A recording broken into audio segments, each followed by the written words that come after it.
ഇന്നൊരു മീൻ കറി ആയാലോ? മീനൊക്കെ ഞാൻ കഴുകി വാരി വെച്ചിട്ടുണ്ട് കേട്ടോ. ഇനി നമുക്ക് തുടങ്ങാം.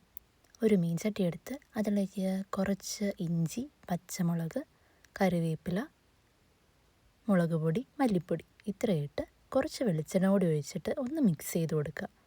അതിനുശേഷം നമ്മൾ കഴുകി വാരി വെച്ചിരിക്കുന്ന മീൻ കഷ്ണങ്ങൾ അതിലോട്ടിട്ടിട്ട് എല്ലാം കൂടെ നല്ലപോലെ ഒന്ന് യോജിപ്പിക്കുക. എല്ലാം കഴിഞ്ഞപ്പോൾ കുറച്ച് മുളക് പൊടി കുറവാണെന്ന് തോന്നി. അതുകൊണ്ട് കുറച്ച് മുളക് പൊടിയും കൊണ്ട് ഞാൻ ഇട്ടിട്ടുണ്ടേ.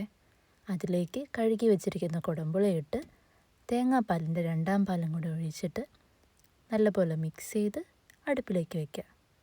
ഇപ്പോൾ ഗ്യാസ് ഷോർട്ടേജ് ആയതുകൊണ്ട് ഞാൻ വിറകടുപ്പിൽ വെച്ചതൊന്നും അല്ല കേട്ടോ.